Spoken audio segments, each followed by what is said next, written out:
unless there's food that we've already eaten. That's usually the main thing on the agenda when I pray. But let's bow our heads. Our Heavenly Father, we thank you for this day. And under you, the state of West Virginia can grow, and we've got so many workers here. And the only way we can grow is work together, think things over, and just be good as your friend. And everybody in West Virginia are friends. Be with everybody as they travel home. And in these words we say, thank you. Please stand for the pledge. I pledge allegiance to the flag of the United States of America and to the republic for which it stands, one nation, under God, indivisible, with liberty and justice for all.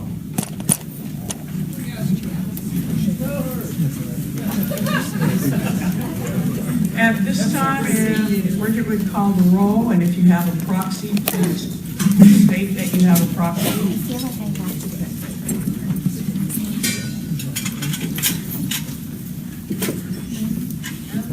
Belinda Viafor, Bill Laird, Kenny Perdue, Bob Stoltz, Elaine Harris, Pat Maroney, Tom Stoniker, Tom Vogel, Here.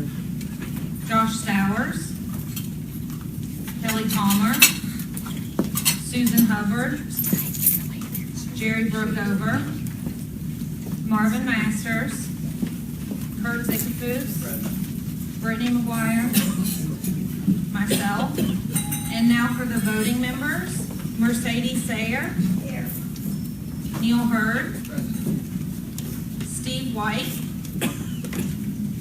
Larry Puccio, by proxy. Karen Correa, Roman Prezioso, Tim Miley, Donna Gallucci, here by proxy, Holly Smith, Joe Jividen, Michael Traubert, Kim Frum, present, Susan Riley, present, Lance Heasley, by proxy, Arthur Sonny Oakland, by proxy, Sharon James, Judith Stevens, Walt Alvel, Present. Jerry Brookover, Bonnie Fruth, Betty Totten, Here. Keith Brotherton, Here. Floyd Sayer, Here. Lacey Connolly, here, Tammy Pritt, Austin Sanders,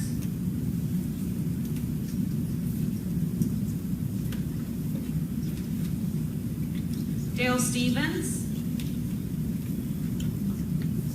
Anita Skeens Caldwell, Bridget Markham Puckett, Robert Ofsa, Here. Charles Sammons, By proxy. Amy Stowers, Sue Ann Zickafus, Michael Conley, Gary McAllister, Jenny Moles, Here. Denise Tucker, here, Harvey Payton, Here. Elisa Moy, Linda Good Phillips, Mick Bates, Mike Good, Debbie Bush, Debbie Phillips Weichel, Jeff Campbell, Shirley Love, By proxy. Margaret Beckwith, Andrea Hayes. Tom Blankenship.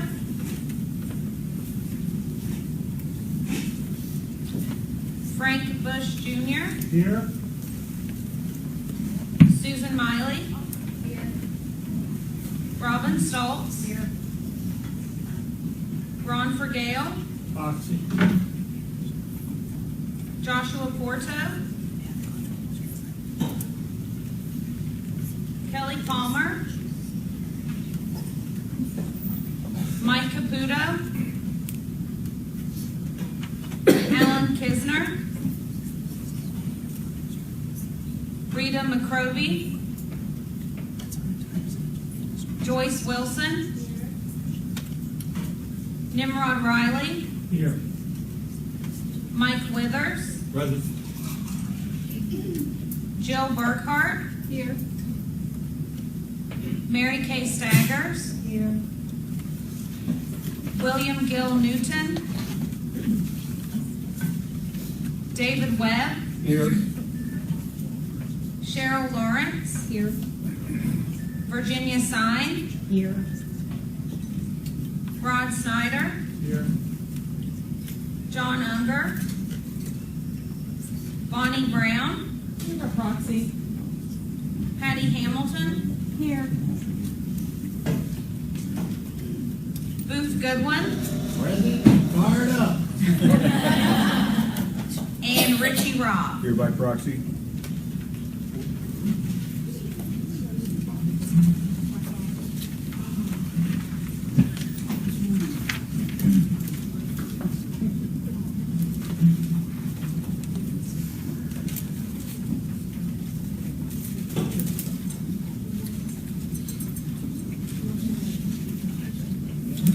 Terrific. I am pleased to announce that we have a quorum. And I want to thank the Kanawha County delegation for going above and beyond to make sure every member was represented at this meeting. How was that, Jenny?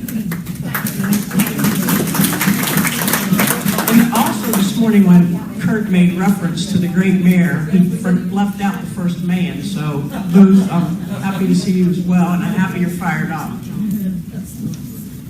Madam Chair, may I ask that you recognize the new members? I mean, because I met some new members, first-time committee members elected to the statewide committee. If you could, maybe recognize them so that Sure. we could all, us old hands, could welcome them. Any new member that this is your first term on the committee, if you'd like to just stand up and shout your name, that would be great.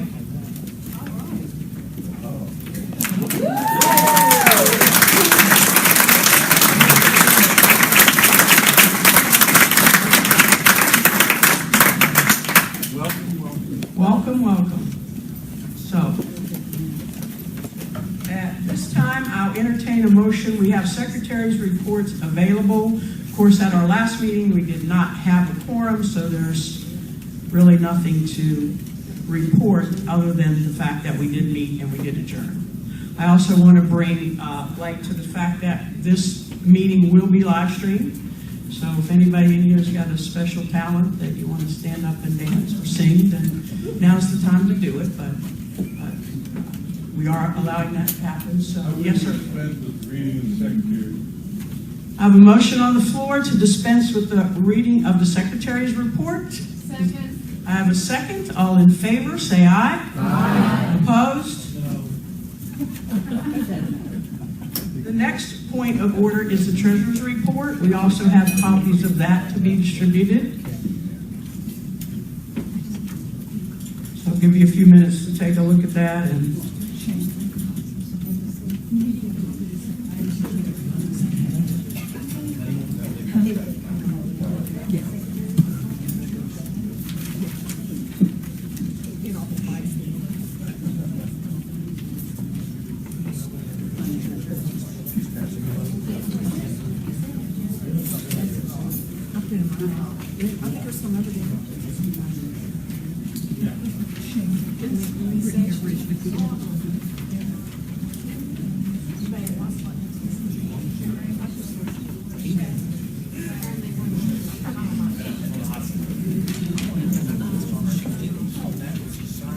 Patty, we have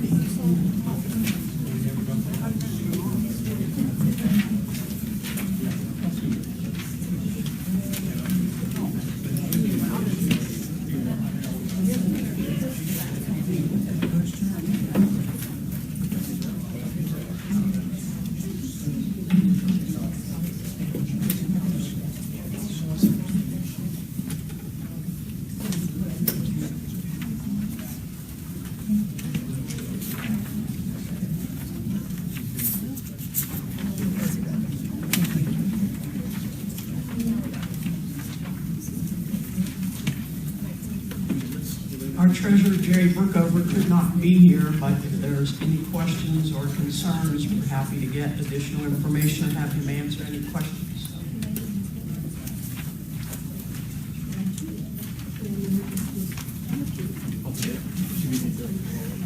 Anybody else agendas? I move the treasurer's report be accepted as presented. Have a motion that the treasurer's report be accepted. I have a second. All those in favor? Opposed? Treasury report will be filed for audit. The next thing I want to talk about is our voter protection task force. Every election cycle, we have to appoint a task force. Pat Maroney has graciously been the leader of that group. Also Cameron Miller, an attorney from Charleston, and Justin Williams. As we get further into the election cycle, Pat and his committee will be adding more to it, and I know there are folks that have expressed some interest, so we will keep you alerted to that, but we do have to form the task force, and Pat has agreed again to head it up. So I'd like to entertain a motion to accept that and then build as the election comes closer. I move we accept the recommendation of Pat Maroney, Pat. Thank you, Pat. We'll be indebted to you forever, Harvey. Is there a second? Nimrod? All those in favor? Opposed? The next order of business is the delegate selection plan for 2020. I would like to entertain a motion to accept the plan as posted, and I do want to make everyone in here know that we had the plan out for public comment for 30 days. So everyone got a copy of what those comments were. The comments will also be attached to our plan as an exhibit when we send them in. So at this time, I'll entertain a motion.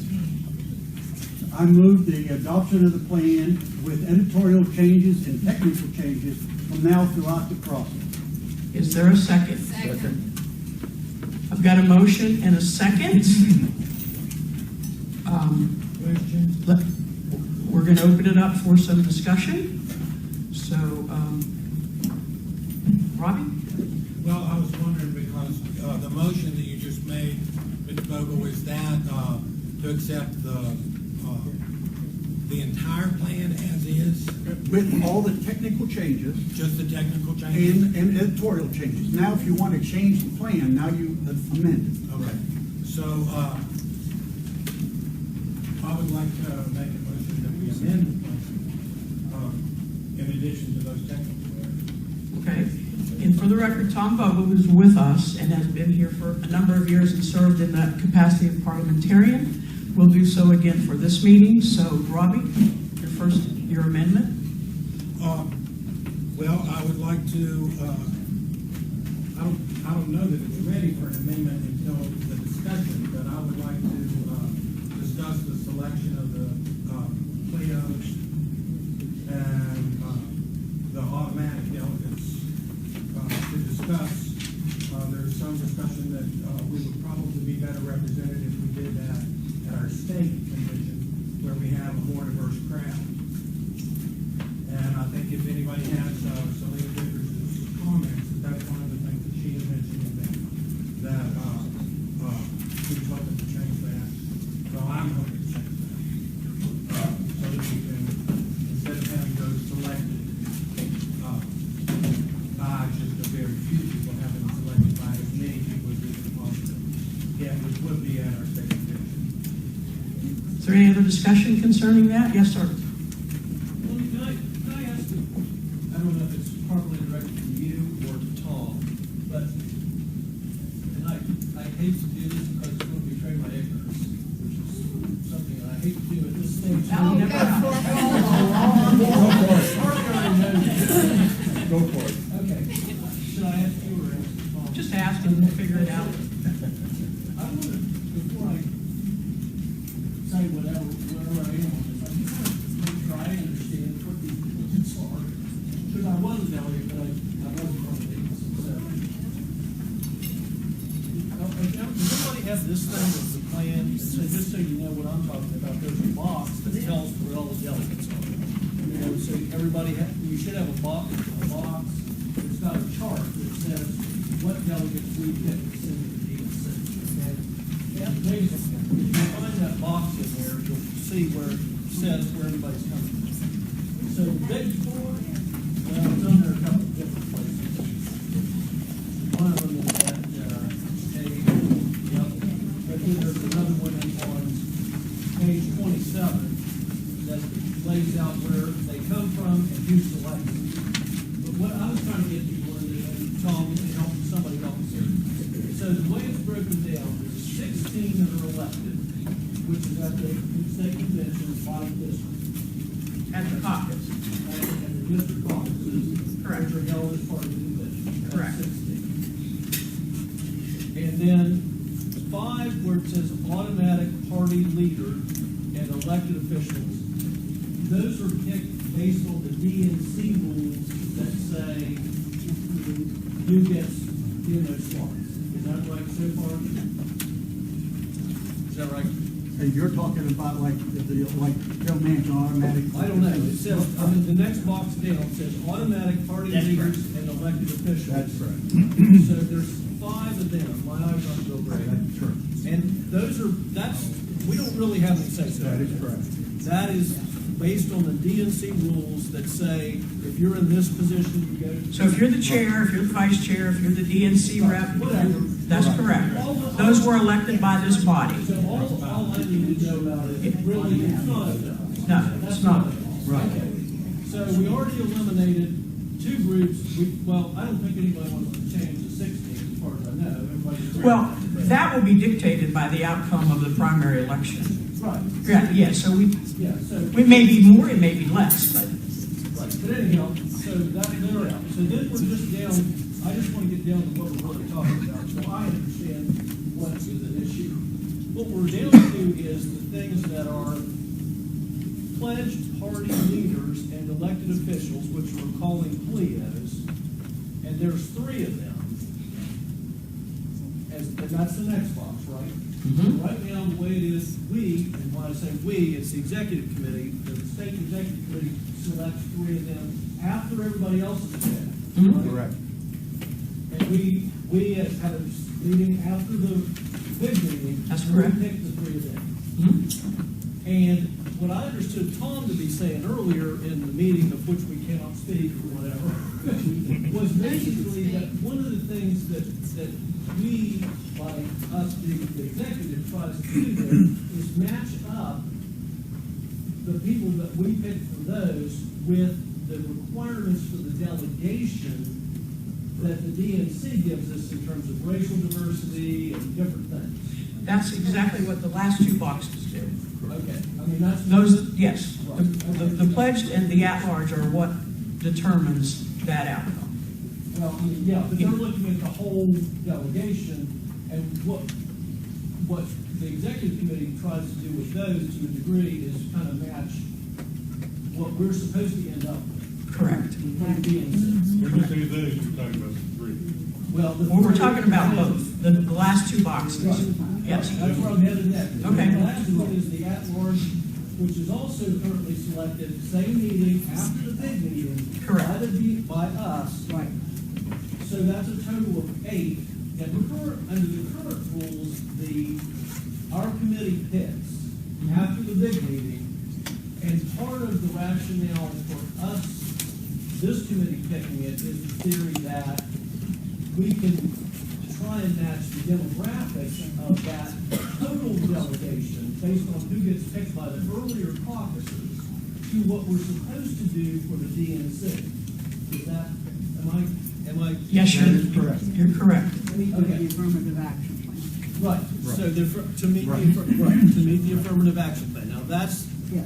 the overarching theory. Okay, so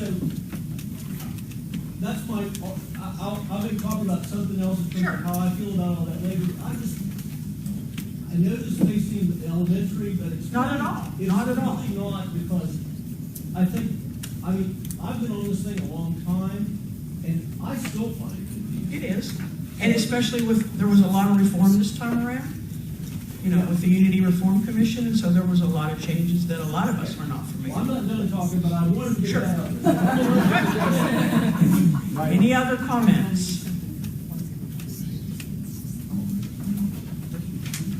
Robbie, you want to put that in form of an amendment? Well, I'm just saying that, since we are a membership of, how many do we have in here, 64, 68 elected? Hmm? And at the state, we will have 600 or 700. And I know that it would be a tremendous undertaking to select us by that body. But I also think that we want to be as diverse as we possibly can. And that would be an opportunity where we would have many, many people to choose from to fill those spots. And so I would like to make a motion that instead of this body making or an amendment, my amendment would say that it would be done at the state convention. Is there a second? I'll second. Can I just ask a point of clarification? Are you talking about the 8 that are currently selected? Correct. Okay, so we're talking about these last 2 boxes. Right. How would it impact the requirements for diversity if the body doesn't elect to require diversity aspects that we're supposed to send? Tom? How would it address, you have to have a veteran, you have to have a minority. They wouldn't, if everybody's voting, how would you say only veterans can be, how do you address that? Well, with the you would, amendment? that people would be informed of this before You won't know who the You winners won't are. know. No, you will know who wants to run for the PLEOs and the at-large. But you won't know who the winners are to know how to fill the ballot. I mean, how to fill everybody that's going. Do you see what I'm saying? You mean you wouldn't know who the 16 are? Well, you have the 16. You already have those with the So caucus. you have the 16, but how do you, you're just basically you're going to let like 600 people select one veteran. Well, If there's no veterans running, so you don't really have a plan, is basically, you're just thinking that somehow it will work out. I believe that there is plenty of time to get the plan to work. So that if you have Do you have a people who... plan now that's in your amendment to do that? You're not, I mean, I'm asking, do you? You're not supposed to have debate between people on the floor. Debate should be with the chair, parliamentary procedure. Let me ask you Direct to the this. chair. Yes. Don't you think it's a good idea to have a plan on making sure that we send qualified and the correct diversity to the delegation, to the DEC, for whatever it's called?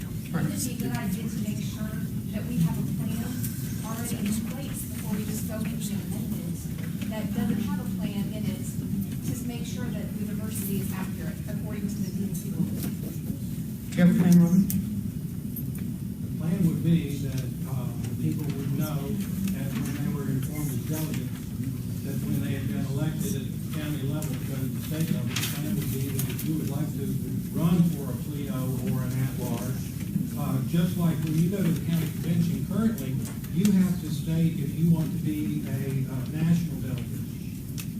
And so the plan would be that in your county delegation or county convention, that it would be offered that anybody who wants to run for these positions, and if you, they would have to be informed that we are looking for We wouldn't- that meet our affirmative action. We wouldn't know who that was until we got to the caucus level.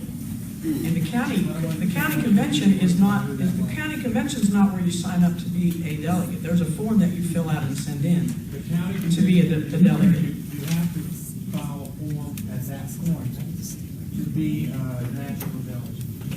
Yeah, there is a form. Right. That you have to file that day. Not at the county convention, though. The filing deadline is later. Oh, right. But it is not a very long time, it's like 10 days. You don't have to attend the county convention to be a delegate to the national convention. You just have to fill out a form and send it in to file. And then we have a caucus that will determine that on Friday night in each congressional district. Harvey? Yeah, unlike Walt, I don't mind at all show my interest. That's just for my information. If you send a delegation of the names of these delegates to the DNC and do not comply with the diversity requirements, then that delegate not suited. Well, our plan would be challenged. So the Yeah. risk would be That we would lose delegates. Not saying we would, but yes, they would challenge the plan. Yeah. Wait a minute. Harvey's talking. Yeah, I'm just trying to, for my own information, sort out what I'm talking about. That's correct. So, then those requirements are spelled out in the Democrat National Front Yes. Committee, and a certain proportion, well, veteran, a certain proportion has to be representative of organized labor, Mm-hmm. and then their gender preferences, are there also LGBTQ? Or Yes. Okay, so we've got to get, in order to have Disabilities. delegations seated without challenge, we've got to meet those specs. Correct. Okay, we got a small delegation. How many? 16? 32. 31? 32. That number's incorrect. Add that column, that would come out to 32. Well, as I count up what Walt says, it comes up to 32. So that's all I wanted to know. Thank you. Seems to me though that if you limit the people who can run for those, that to the people who will qualify as in that, if you limit the people who can run for those as LGBT and veterans and disabled veterans, if you limit those people, then I can't imagine that you wouldn't have. Are you going to be the one to tell the person that got elected you can't go because we need this other criteria? I should point out, we're not the ones limiting anyone. The presidential campaign is limiting. So, we don't limit anyone. These all have to be approved by the presidential campaigns. If you won in the caucus, the presidential campaign can come in that door and say, you're not going because I want them to go. So, it happened last time. So it's not us that's saying that, it's the presidential committees. Jenny? Okay, Madam Chair. Yes, ma'am. I believe that what you would like to see is more options for people to actually vote on electing delegates. And that actually happens at the state conventions on a reduced level somewhat. You have 3 different caucus groups, one for each congressional district. If you're going to run for delegate, you've already filed your form to do so, and what candidate presidential hopeful you want to run as a delegate for. You can prepare a campaign, you can buy candy to give out to the people in your district, you can run pictures of yourself and tell them how great you are. You'll have the opportunity to stand up in front of the group and say that you're the most wonderful person to go and represent West Virginia at the national convention that we have in the state. Your peers will then vote whether you go or not. That's what you want to give to the entire convention. You already have that. There is no question as to whether you're Asian American, American Indian, African American, or whatever, or a veteran, or a female, or a senior, or whatever. That is open by congressional district. That is your right to run. How many years? Prepare a campaign, do it. What? 16. 16. How's it broken down between 3 districts? It changes because Right. there will be additional rules and regulations that at the end of the day will help balance So it. you get to do a campaign. But, yes, right. I'll talk about that real quick. We're gonna get bonus delegates because our process is in May. We're gonna get 20%. So this whole chart is gonna change. Right. Now, what we do with those 20%, we move a vast majority of this could be like 3, 4, whatever it's gonna be. We're gonna move the majority of those into the district level, so people can vote on those and balance them out. Because right now they're not balanced. The second has the most at 6. The first and third, and this is based on presidential results, first and third have 5 apiece. Okay. Once we get those bonus delegates, We're going to add them in the congressional level so people have an opportunity to vote more at the district level. Is that part of the plan? It says that we get bonus delegates, but we got to wait until we get approval from the Rules and Bylaws Committee, and then once we get that approval, then it will be added in. And by the way, this plan will not, we will continue to have it up on our website throughout the whole process. Okay? So after we do this, we vote on this plan, I've got about a month to get all the technical changes that have been suggested, all the rule side, all that stuff, and anything that you vote on today. I've got about a month to get it all in there, and then I send it to the Rules and Bylaws Committee by May 3rd, at the DNC Rules and Bylaws Committee. Then they go through a process, and as Tom states, they'll probably bring it back with some more corrections. We do that, and then they vote on compliance or not. Once it's in full compliance, then we will get the bonus delegates. And it's 20%, I believe, because our process is in May. And at that point, I rebalance them and put them in the congression. So what you're telling me is better within this plan that's going to be submitted is the requirement that the bonus delegates are allocated through the congressional district. Yes, it's called. But it's always. Correct. That's all one thing. And it's kind of, that's free election, the caucus vote. So after that, with no questions asked as to what your diversity is, then this committee will then look at those people that filed, because when you file to run as a delegate for the national convention, you file to run in the caucus, and also go ahead and file to run as an at-large, because you may lose in caucus.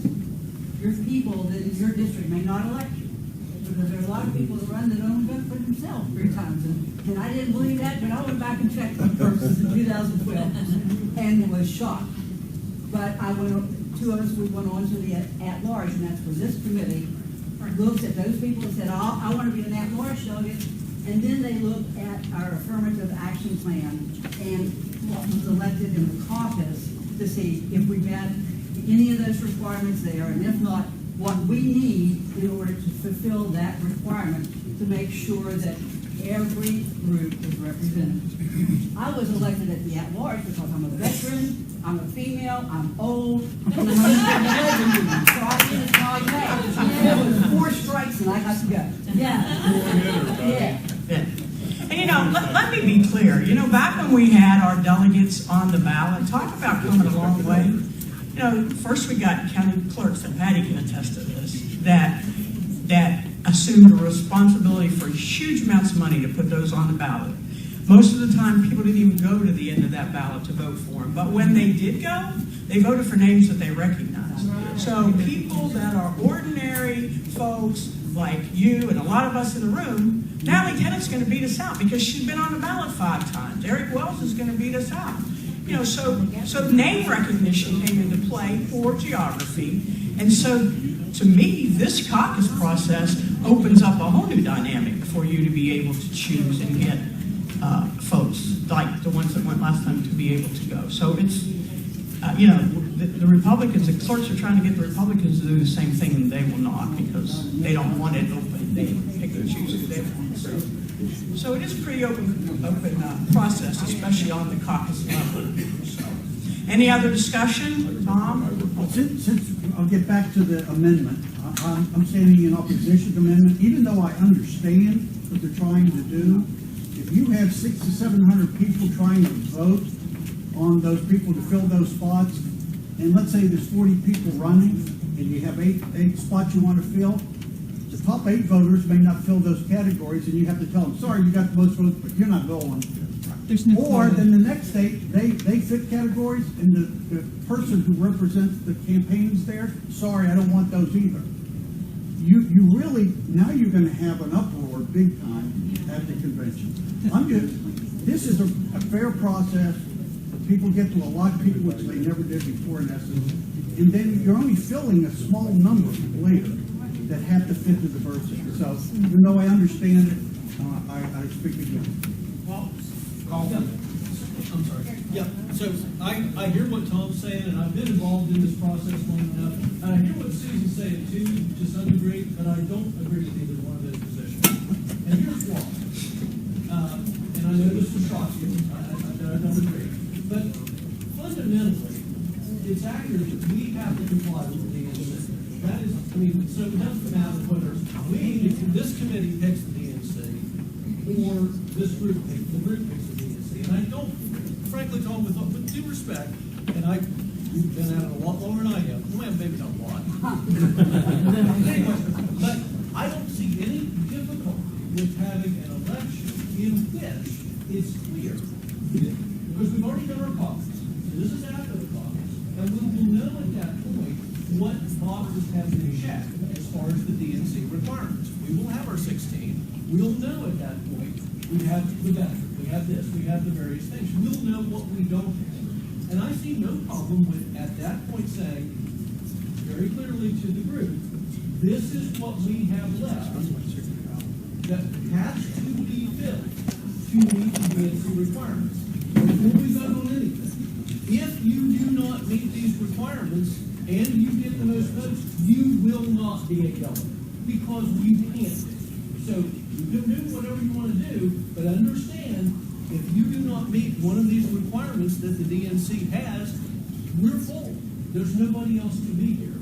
So, and have an election at that point and say, of the people that we can now take who meet the DNC requirements, these are the winners. Everybody else's votes don't count, as we told you, because we have no control over that. That doesn't seem to be any harder than what we do at the executive committee meeting, and Susan's shaking her head, but at the executive committee meeting, the exact same problem that Susan and Tom identified can occur. I could stand up and say, I don't care. I want to run at the executive committee meeting. I want to be a delegate. Vote for me. And Well, you could should get have followed that paper beforehand. Well, I did. Let's say I did. You could have people coming to the convention and then deciding whether they No, would nobody suggested that. Nobody suggested that. Nobody suggested that. Okay, no debate. It's exactly, yeah, it's nobody suggesting it. It's just, the filing requirements are all the same as they ever would have been. But the point is, I could run and get the most votes at the executive committee meeting and still not be allowed to serve because I don't meet the requirements. The DNC doesn't allow me to bid. I don't check the boxes, I can't be, and so I could get the most votes and it doesn't count because I can't serve. That seems to me to be no more disruptive or any more difficult than the current system, except that with the current system, there is a small group of people making the choice. I mean, I do see where you're coming from. I don't believe anybody's acting in bad faith, and I do think that it does change things, but I don't think that just because it's different, it's bad. So that's my suggestion. Any other discussion? I call for the question. Call for the question. The amendment on the floor is to change the delegate selection plan in the way we pick at-large delegates. All those in favor of Robbie's amendment signify by saying aye. Aye. Opposed? No. The noes have it. Are there any other In order amendments? to call the question, you need a 2/3 majority in order to force a vote. And it's a majority motion on its own. It's not to force the question in and of itself. I'm sorry, if you're not a member of the committee, you cannot speak, but thank you.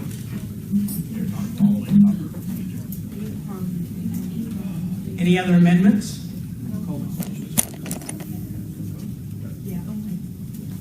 No other amendments? I move that we now vote on Tom Vogel's amendment to accept the delegate selection plan. So all those in favor of accepting Tom's motion of accepting the plan with the technical... Just as parliamentary procedures, since you called the question, you should take the vote to close the debate. And then go, just to make it on the record, so there's no... Okay, we'll back up. I stand corrected. All those in favor of closing the debate signify by saying aye. Aye. Opposed? No. Now, at this time, we will take a vote on Robbie's amendment to change the delegate selection plan. All those in favor say aye. Aye. Opposed? No. Are there any other amendments to the plan? Hearing none, I move that we vote on... Doris? I have first a question of clarification. Sure. Okay. And that is about in the section about the holding of proxies. I know that was probably a technical problem. Yes, ma'am, it was. And so I guess I'm working on what our process is to make sure it gets changed to 1 instead of 3. It will be be changed to 1 as part of the review for the technical errors. And I also want to point out the other change that will be made is March 28th will be the county conventions, which gives everybody a year, because April 11th is the Saturday before Easter. So March 28th. All those in favor of Tom's motion to accept the plan with the technical errors corrected, signify by saying aye. Aye. Opposed? The ayes have it.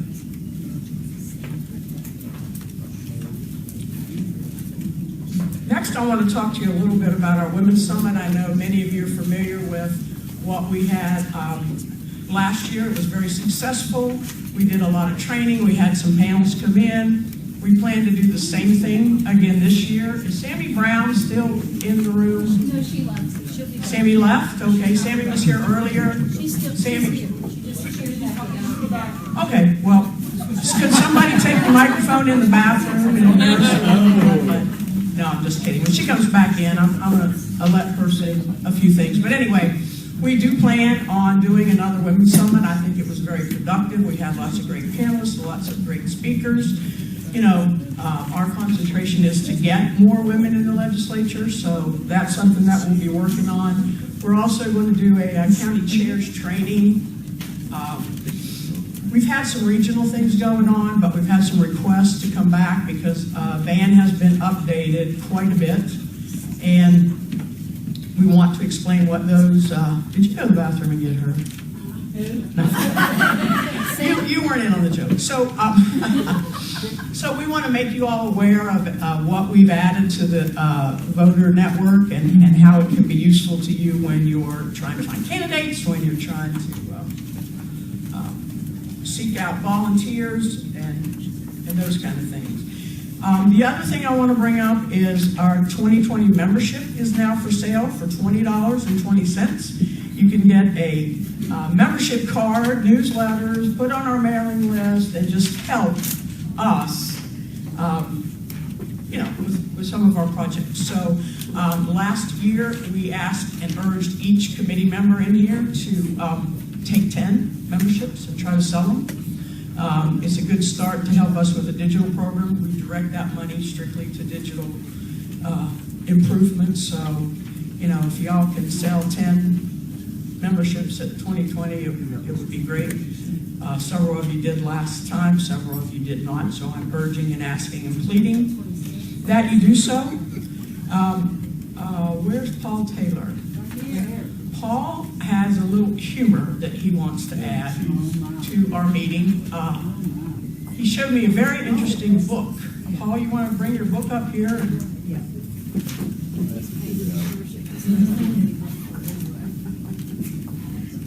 Wait a minute, Belinda, he asked me 20 cents before he comes up. Oh, okay. Here comes Sammy. I'll show the book and then we'll give the 20 cents. Let's talk about it.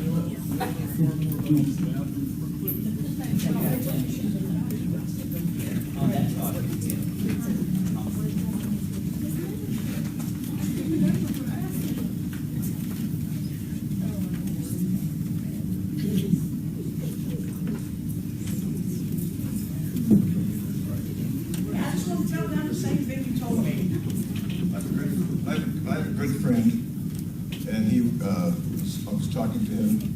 He described this extraordinary book that he had read, and I was kind of questioning it. But he went on to describe it and tell me about it. And after a while, he had me convinced, so I went on to Amazon and I bought it myself. And he was true. It's a tremendous book. I recommend it to anyone who would like to get it themselves. The title is Why Trump Deserves Trust, Respect, and Admiration. It's an awesome book. It's a 5-star book, and it says refreshingly honest. It's by David King, a political analyst.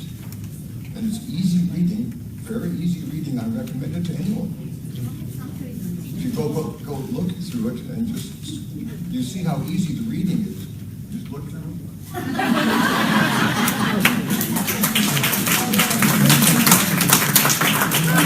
And it's by that title, it's on Amazon, and it's an inexpensive book, very good.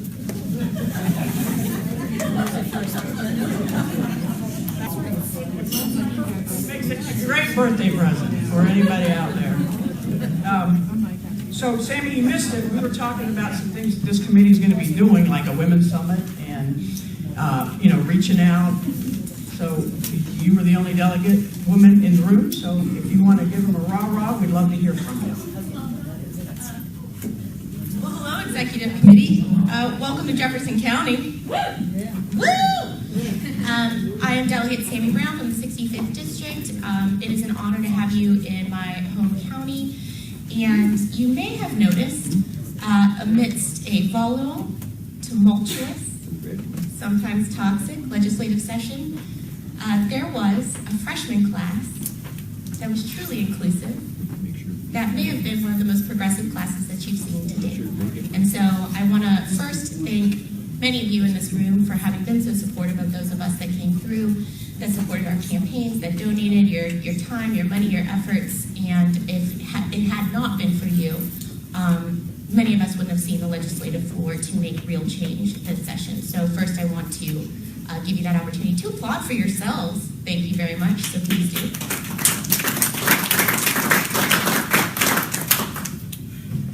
I'm not sure what the rah-rah would be. I think a lot of what we want to see in lifting up, particularly the Women's Caucus, the first that we've seen with this kind of volume in a long time, is that we set forth to not only be a crew of women in the Democratic Caucus, but we were looking to make real progressive change and champion policy that was deep and impactful for West Virginians. For instance, one of the first policies that I was a co-sponsor for, that we as a caucus were co-sponsors for, was called the pink tax. Emily, will you please stand for a quick second? Planned Parenthood was a huge field partner in this.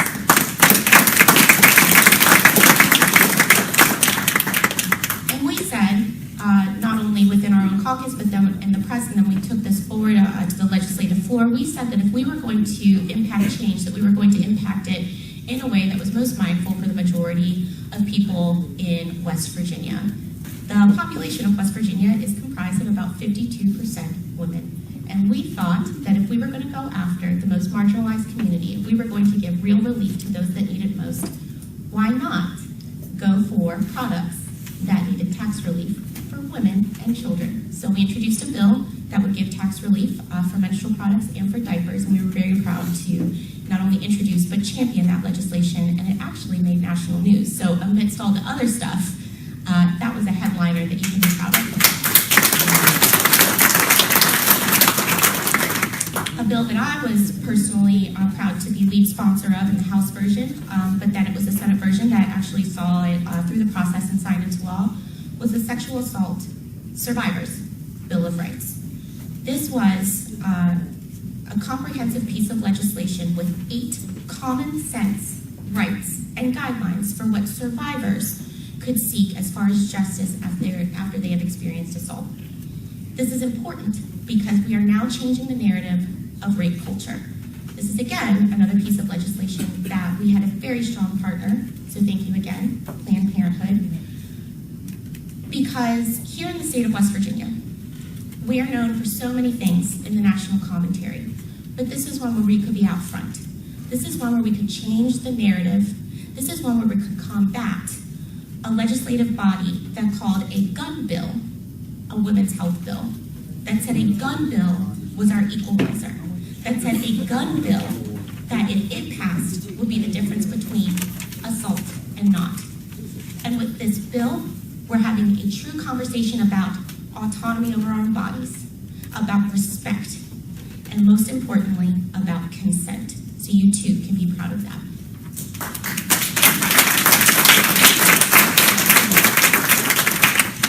I think when we go forward looking to recruit, and that's a lot of what the conversation here is how we're going to build the pipeline, how we're going to go after new and exciting and impactful talent, how we build the bench. And sometimes I shy away from that term bench because I find all of the positions on the ballot valid and real and important and impactful. And what I'm saying is that we have an opportunity to put people into place that maybe never could have considered running for political office before.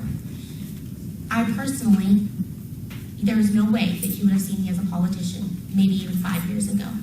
My family came from poverty. There was literally a portion of town where we lived in low-income housing.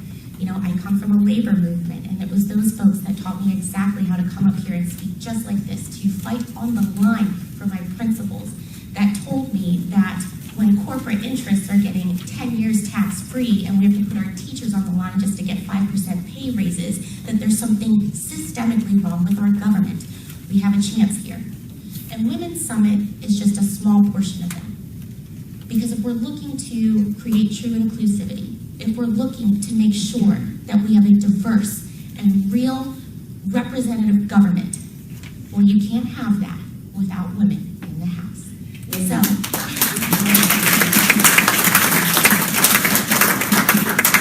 it's meant a lot to me to be a strong voice on that floor for you. It's been an honor to represent my hometown. Again, I am eternally grateful for folks in this room that had my back. So now, it is my absolute honor to have yours. I need some help, though. I need some help. Miley, we are, 10 away from the majority? Yes. We need 10. We need to protect our flank, and we need 10 more. And we want them to be representative of their constituents. We want them to be passionate about going forward and fighting for what is right and just in government, and not just protect their value set, but the value set of the people in their communities and the people of West Virginia. We have a chance. We have a small window of opportunity to take back the state that was rightfully ours and perpetuate good and governance over hate and bigotry and small-mindedness. So if you will join me, and not only Women's Summit, but many pipeline building activities go forward, I think we can not only take back the House, maybe take back the Senate. And then it sounds like we might have a new governor in the House, and that would be awesome.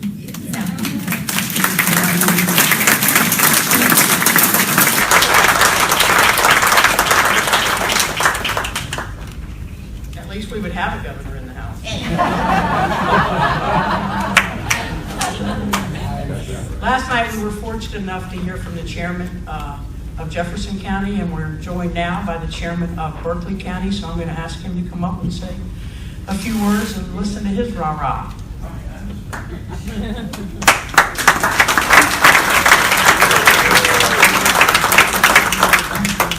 I don't know how I'm going to follow Sammy, because she always gets the crowd fired up. I'm not like that, but I'll try. Thank you all for coming to the Eastern Panhandle. It's a pleasure and it is an honor to see so many of you all make the treks out here. I know that the state is not easy to travel around, but we really enjoy having you here. I see some familiar faces in the room. I don't know everybody here, but I would love to meet you afterwards and talk to you about what we're doing in Berkeley County. So this past year, we came up short. We had two really good candidates who I thought would be able to run some campaigns. They ran some great campaigns, but they were unfortunately in a couple of districts that were tough for them to win. And so when we look forward to 2020, what we're trying to do now is find those people that can run in appropriate districts and really focus on one or two that we can flip. And I think there's an opportunity to hold the 61st, which I don't think that's going anywhere, but knock on wood, and then also take a couple more seats in Berkeley County. And of course, we want to flip the Senate seat, and I think we are hearing rumblings of someone that could be running for that, and I think that he will do a great job. So we've got a lot of work cut out for us this year and into next year, and so it's just going to take a really committed effort from folks in this room, but also just those folks that haven't traditionally been politically involved. And I think that it's going to be the responsibility of all of us to get out there and start that community building. It's already happening. We're seeing that happening already, and it's just really to see that happening 2 years prior to the election, right after the last election, is an encouragement for us. So I would love to meet all of you. I really appreciate you coming out again, and let's flip some seats in 2020. Thank you.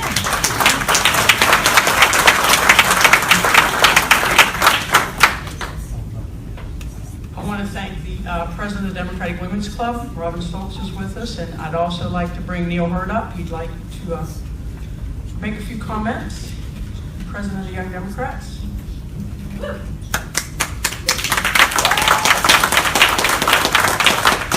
Chair. I wanted to just make a quick announcement this morning. We just recently finalized our date for our state convention for the Young Democrats.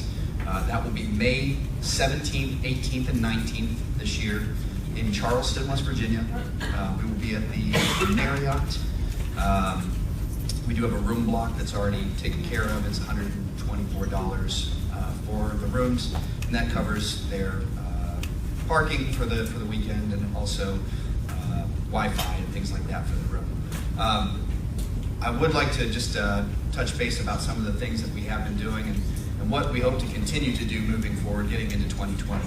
So last year at our convention in Morgantown, one of the things that I really wanted to make sure that our young Democrats were doing was that they had an opportunity and walked out of our convention with tangible skills, that they were ready to be plugged into a campaign. So we did some trainings on the van. We did trainings on how to cut turf. We did trainings on how to make sure that financial documents are filed appropriately. I know we are regularly seen as the boots on the ground, right?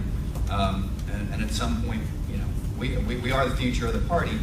I want to make sure that those young Democrats are ready to go, that they can be there to knock the doors, that they know exactly what they're doing, and I think that we did a really great job of that. Last year, we touched over 20,000 West Virginia residents during the 2018 election.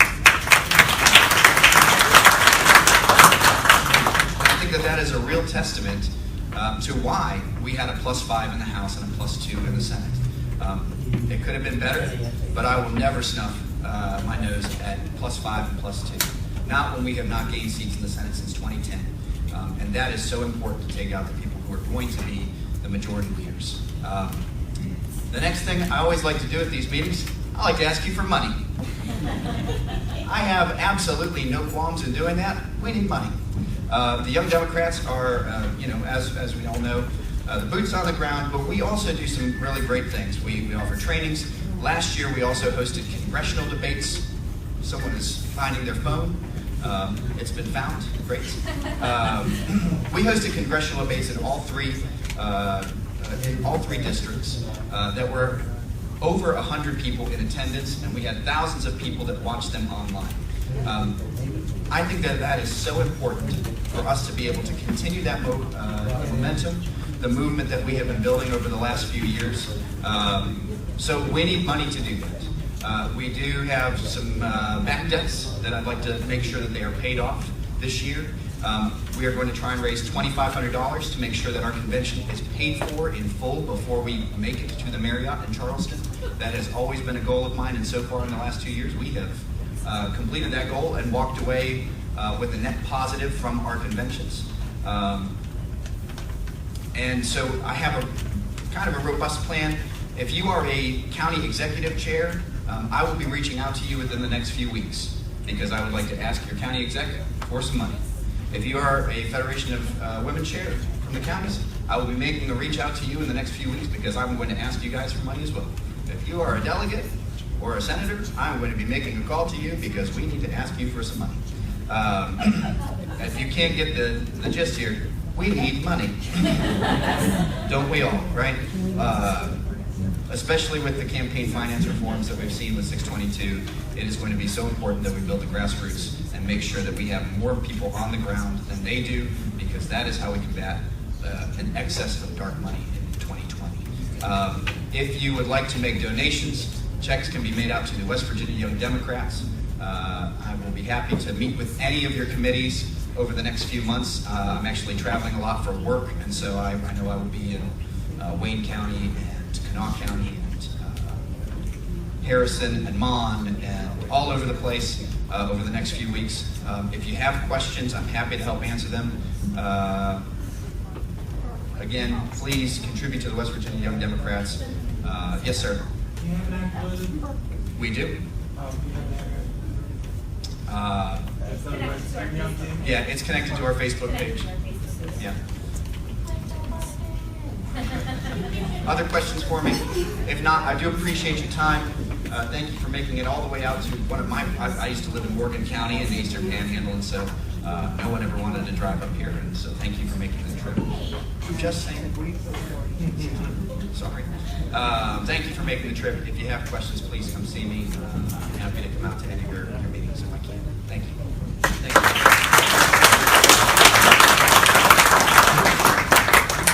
Thank you, Neil. Let's put him on the road. Patty Hamilton, you still here? Patty worked in the Manchin campaign last night. Our last election, she brought a good idea to pitch to us. Thank you, Linda. Yes, in my one night's experience, I was with the Manchin campaign from July 1st, 2017 until we went on election day.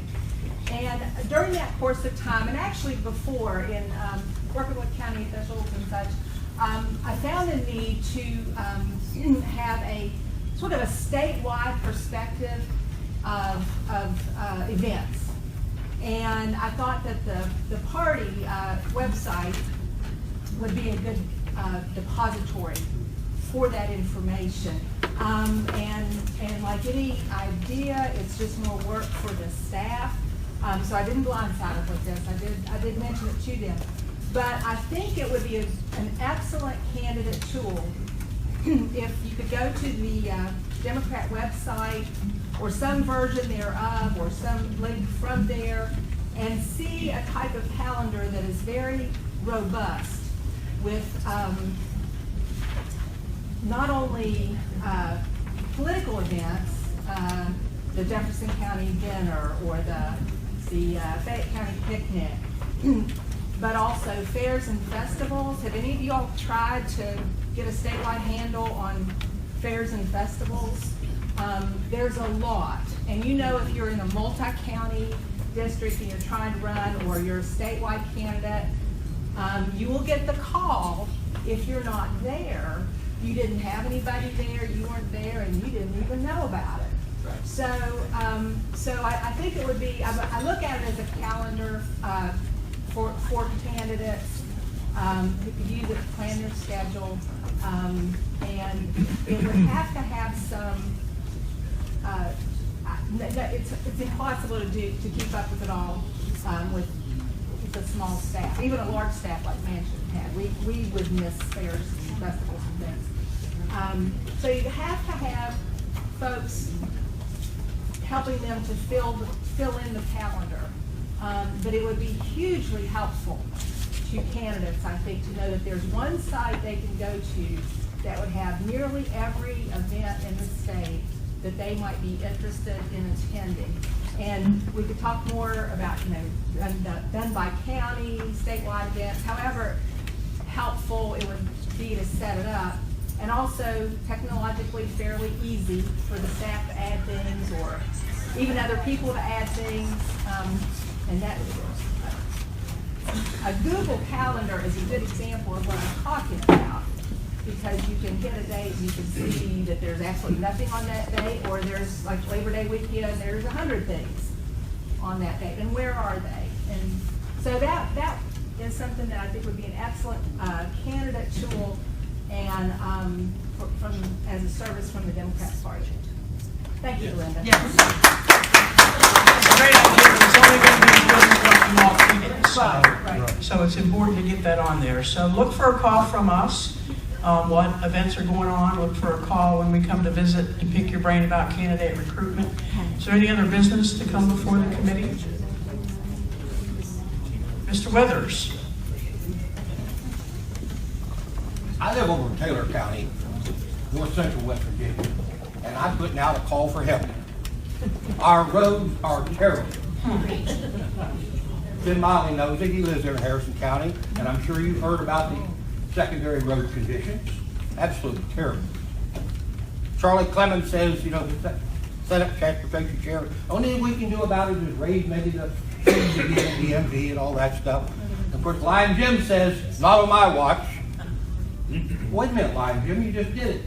2007, so 1006, I believe, correct? All right, so that now is going to go used to pay for the debt service on the bond. The roads are not being torn up by my truck, pickup truck with cars. When I was in the Senate, I was told that an ordinary highway would last something like 8 or 10 years, even under freeze and thaws, before it needed any maintenance. They were not built for 24/7 transportation of 77,000 plus weight vehicles. And that's what's going on. You can ask any of the citizens, who's to blame? Well, the oil and gas industry. So let's take a common sense approach and let's ask that industry to ante up here and pay for these roads.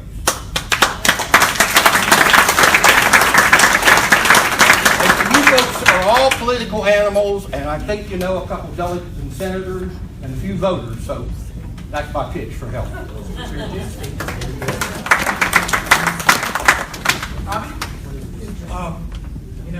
This last election cycle, it seemed like at the end of the campaigning, people almost had figured out how to campaign.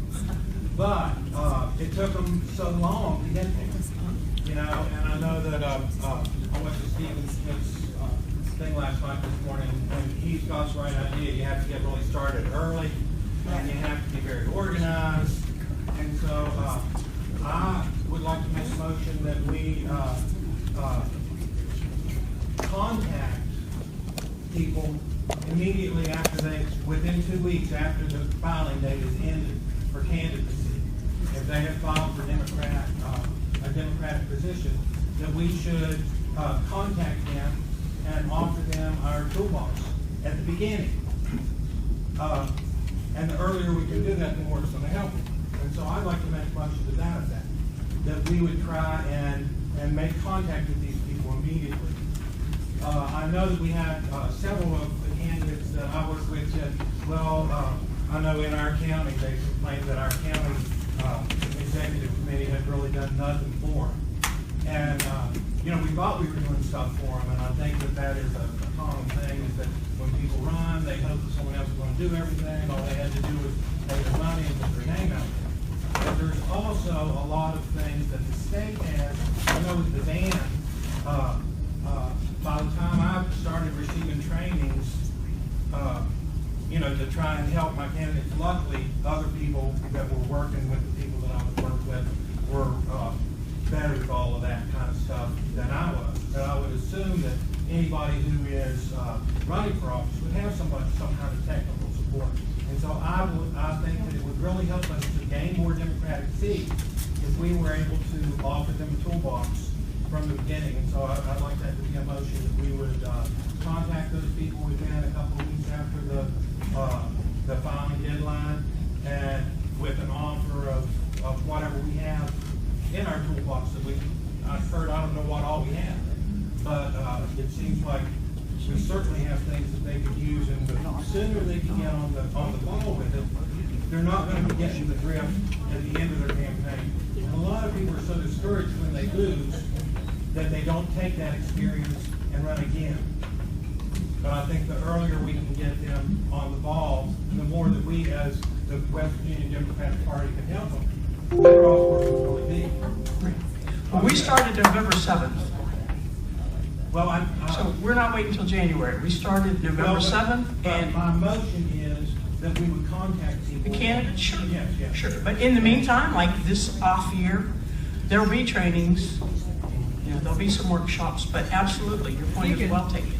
Well, you guys are debating. We have a motion from Robbie that we contact the candidates that sign up to run at the end of January immediately. Is there a second? Second. Discussion? Madam Chair, we can't do that. correct me, but we can't contact all the candidates right for the primary. Robbie, we can't contact every Democratic candidate right for the primary, correct? That's incorrect. That's a good point, but I mean, tell me if I'm wrong, that's fine, but well, we can't. we can't endorse, but we can let them know what we have to offer. If it's a contested race, there's a fee for what we offer. So Yeah. Because they are claiming to be Democrats. We can't endorse, Robbie. Right, we can't endorse, but. no, we can't. But as I said,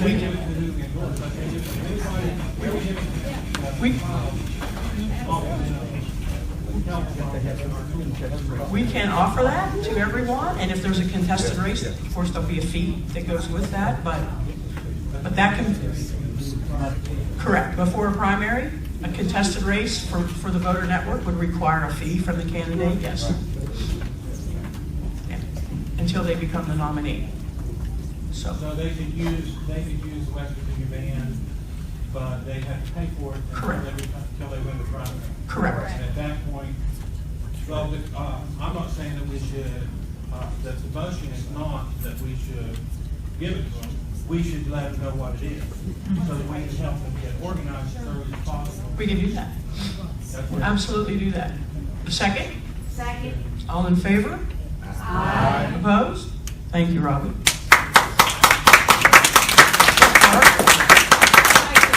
Invite everyone to Marshall County on Saturday, April the 13th. We're having a rib and chicken dinner. We have a local restaurant that smokes ribs and chickens on site for us.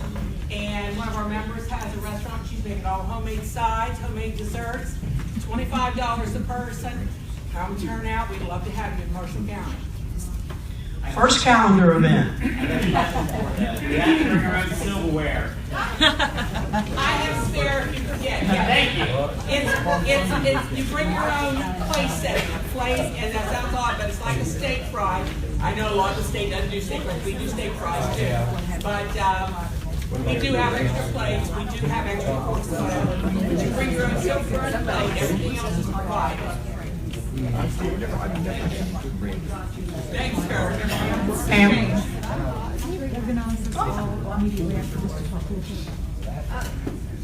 The senators are having, it's called Keep the Promise. It's education town halls around the state, their districts, which is not around the state, it's sort of up the middle of the state. But at any rate, we've already had 3, and there are 4 more coming, and maybe a couple others. They're this week. On the 2nd, it's at Charleston Community Center in Charleston. On the 3rd, it's up in Weirton, and Senator Ihlefeld's doing one. And then on the 4th, it's down in Logan with Senator Hardesty and Senator Stallings. And then the following week, on the 10th, will be another one up in the 1st Senatorial District in Marshall County, East Cameron High School. Thank you. So, and there may be, well, I think there's probably going to be one over here eventually. I don't know if Senator Umber ever came in. I don't see him. But, so at any rate, if you're in that area, if you can suggest people go to that, there's also on the Senate Democrats Facebook page and Twitter both, there are all sorts of little graphics you can use if you want to share it on your social media if you're in one of those areas. So I'm sure they would appreciate anybody who can come to their event. There's also one of those. It's on my calendar. For the Senate? For the West Virginia Department of Education. Some of the ASC and stuff are having that. Okay, well, I don't, it's from Orlando and Pittsburgh. Okay, they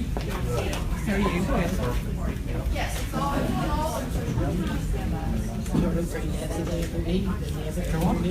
Again, I just want to thank everyone who traveled over here, whether it was early this morning or last night for the dinner. I think the plan that was presented was a unified effort that the DNC worked very, very hard on to try to reach a compromise that at the end of the day everyone was happy with. So I think we should be as well. I applaud that. We go forth promoting unity as always, and I just want to say you can have tomorrow off, but Monday get back to work. So thank you all very much again.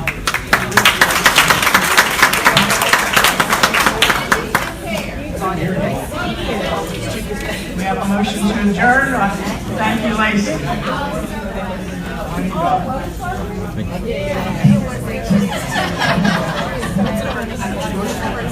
Mr. Withers, I'm Selena. I'm the one that messaged you.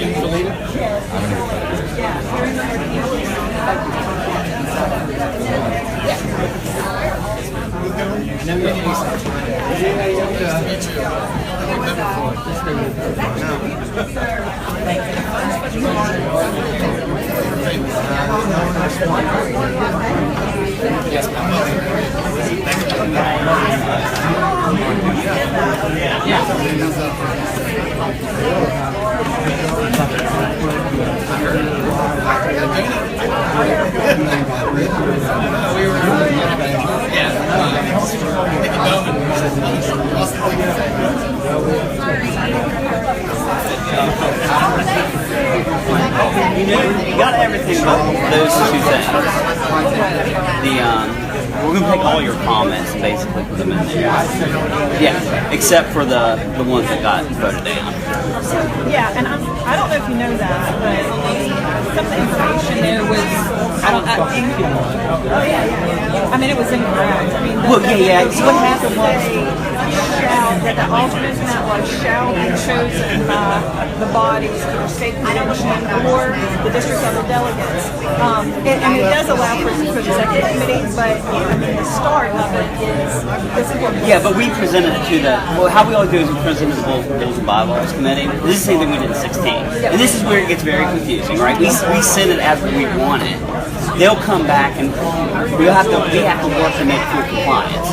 And once we do that, then we're allowed to do that. Well, let me ask you this question. I want to know, more about this affirmative action committee, because I didn't really understand that existed. Yeah. And I pulled that old plan and looked at it. How does that, does the affirmative action committee, did they help, did they work on this? So, they reviewed it. But we added more people. So we added more people after the review because I realized I didn't have any LGBTQ. So I had it raw now, it's after the review. So what we're going to do is and that's very tentative. Once we do it, and the full plan's going to be up, and they're going to have another chance to read the rules and bylaws, because I wasn't happy with it. I ran out of time, to be quite honest. I'm not happy with it. So we're going to add all that language that you wanted in. We're also going to bolster it a little. Okay.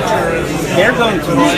Put that gender expression. Yeah. All that's in there. You got everything except the two that were voted I got down. everything except the thing that I really wanted. I know, but I understand that.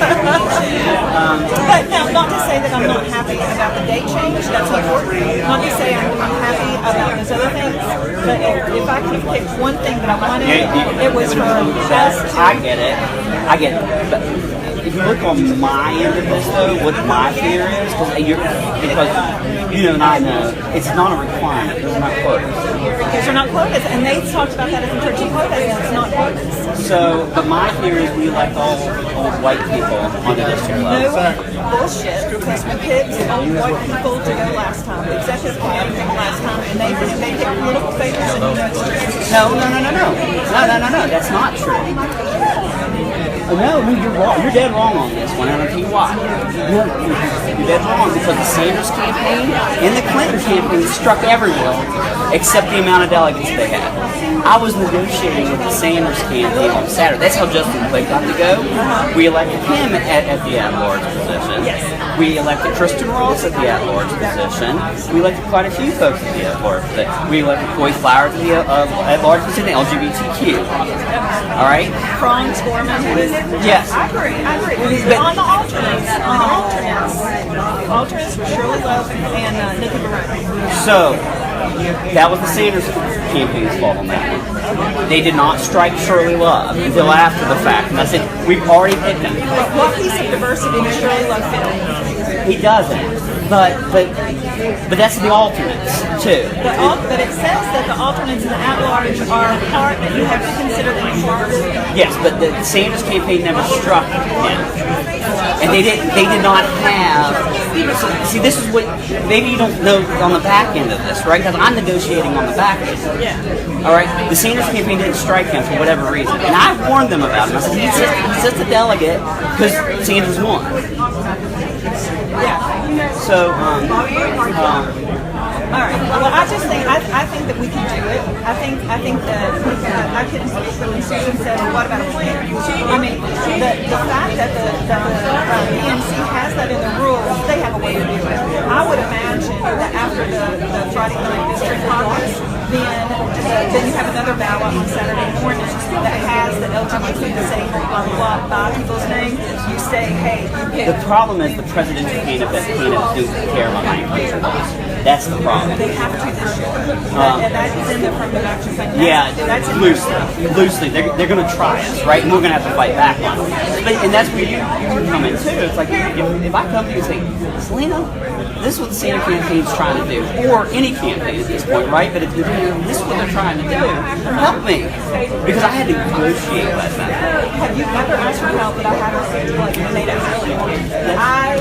I want his stuff to succeed well, but it takes including, on the ground. Like I am all about. I'll rewrite that plan for you. Put all that shit in. Well, I'm gonna rewrite the plan.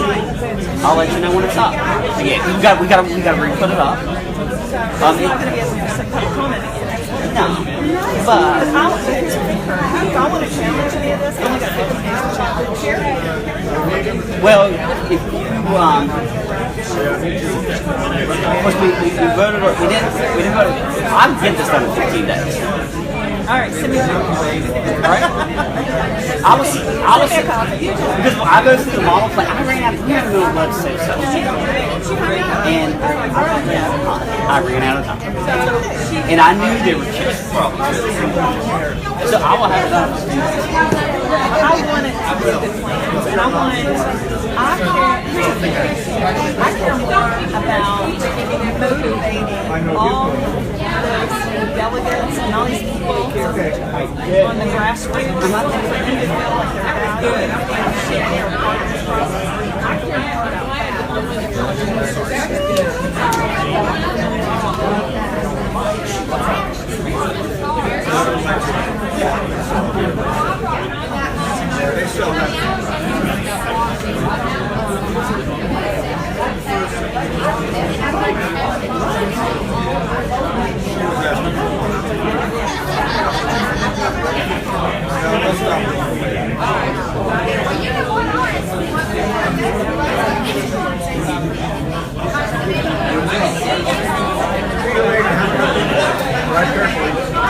Well, like I said, I got all your suggestions. I didn't want to keep things that they didn't get, but I got all of that.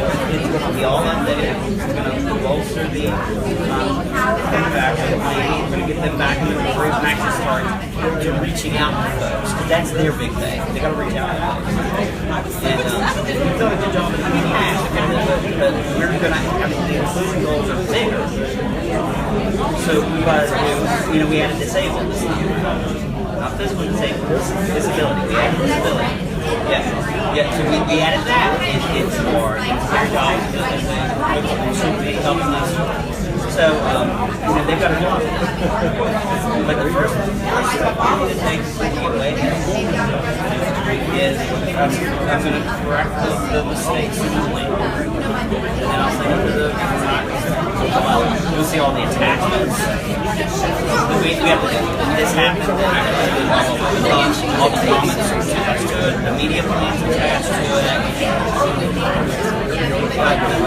Doors.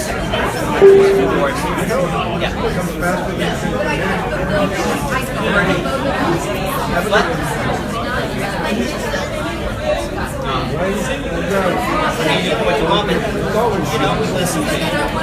I mean, these systems. What?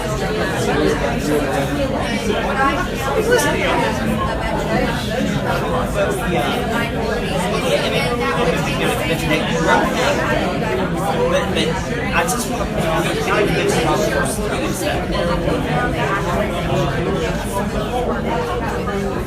it's practical. So So the caucus, the reason why you do the caucus is the first level. So when the caucus, you go to the precinct, you make a decision on who you're going to vote for. See, the county convention, you don't do any of that. Well,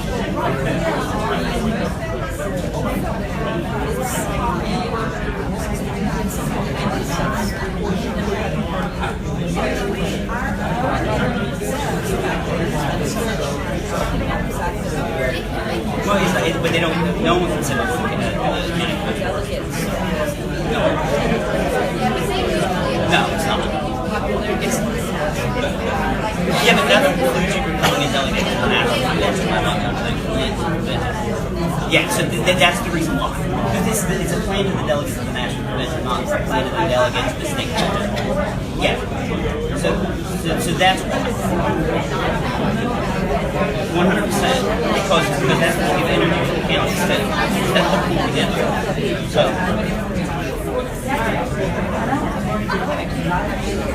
Okay. If I get it down, I'll let you know. But you'll get to see it. Don't worry. Yes.